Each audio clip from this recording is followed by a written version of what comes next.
Hi everyone, welcome back to Grandpa Mark's Hobbies and build update number 2 of our Revell Peterbilt 359 conventional kit. This is kind of a snap tight kit and I'm using it in our group build on Facebook for Grandpa Mark's Hobbies. And I'm telling you, I've had a whole lot of fun with this kit so far. I'm really getting all I can out of the snap tight kit. Well, let's talk about this cat engine here first. I painted it with Tamiya's dark yellow to start with, and then I kind of dirtied it up with my red panel liner, or my brown panel liner, and my black panel liner. I came in with a little bit of flat aluminum and touched here and there just to scratch some paint. And man, I am happy with what we got going on here. I used 0.3 millimeter solder and my other solder to run the little lines going off of the fuel rail. I ran lines off the compressor. My filter up on this side has the hoses running off it. The compressor has a line that runs all the way across, and I was looking at all these online and trying to get them as close as I could, but it runs all the way around and it ties in over here. And like I said, I got it as close as I could. The two black rubber lines running off of here going that way towards the cab. I guess this is a vent line. I have two lines that run up from this filter. One runs to the block. The other one runs from this filter up to the turbo. And just having a lot of fun with it. And like I said, that's as close as I can get with my very zero knowledge of these engines and the internet. So I was able to get pretty good. Like I said, I dirtied. Oh, and I put this little, I think it's a dipstick in here. There was a groove in there, but no dipstick. So I just took a piece of my larger solder and cut it off. I took another piece of that and I smashed it flat and made that little handle for the top of it. And yeah, that worked. Painted the handle black, painted the rest of it to match the block. So this came out very good. I marked the belts. And this is supposed to be doubles, so I put one here and I put one over there to show that there's two different belts. The big cog belt got a marking on it too. But heck yeah, I am very happy with this. I got some lines running way out here, so I can run them up wherever they're supposed to go once I get the body done and ready to drop the engine in. So I finished that. I painted my springs on here with gunmetal, which is X10 gunmetal, sorry. And that was after I had everything already painted the semi-gloss black. And I'm going to pull you out here so you can see the whole thing. But yeah, this thing's huge. It takes up my whole desk. So I did that, and then I came back with my, believe it or not, XF60, which is my kind of go-to for dry brush, and my big honking dry brush, which is just, it's a number 2 or a number 10, I guess, from China. I've had it forever. I don't even know where it came from, but it's nice and soft, and it works perfect for dry brush in large areas like this. So I dried it out and just went the direction of which way the truck would be flowing. You know, I went opposite that and just dry brushed everything out and dirtied it up just a little bit. Oh, it's a truck. It's going to be working, so it's going to get dirty. So I had fun doing that, and I needed the break anyhow. So I knocked that out. I also did the rear suspension, the bags.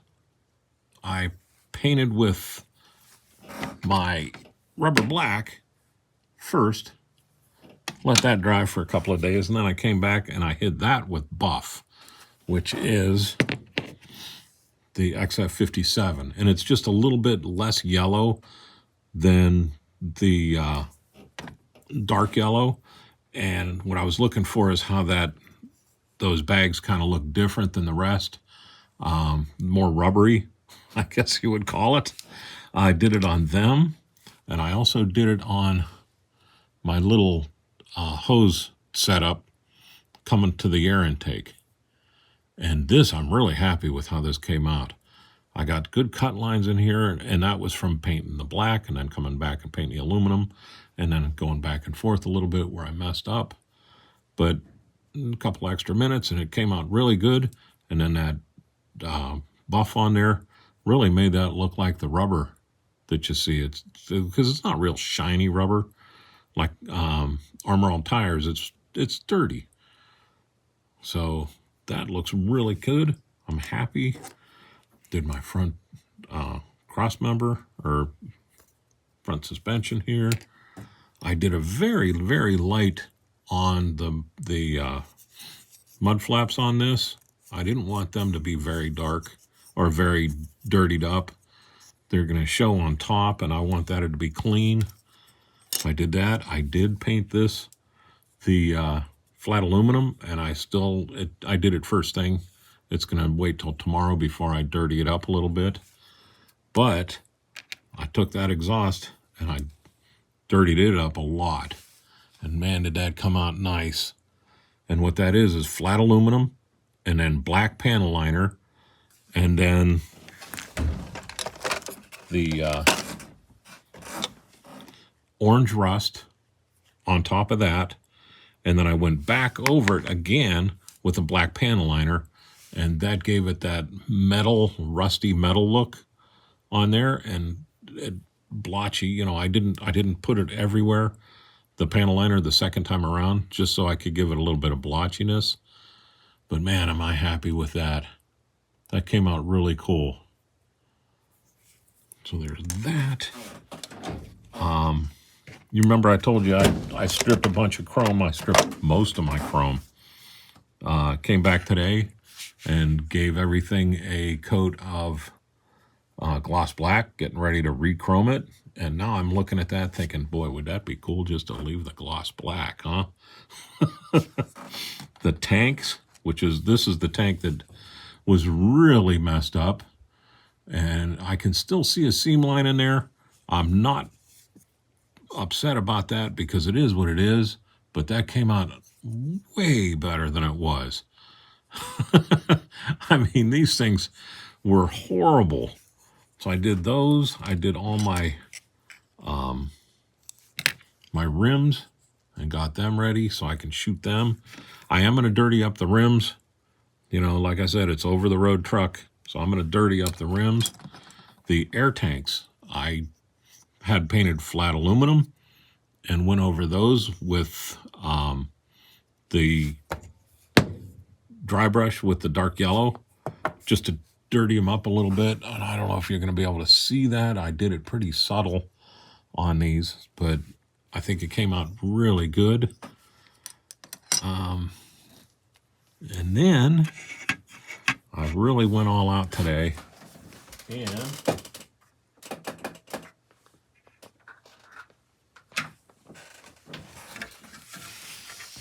I painted the body. And this is only about 15 minutes out of paint.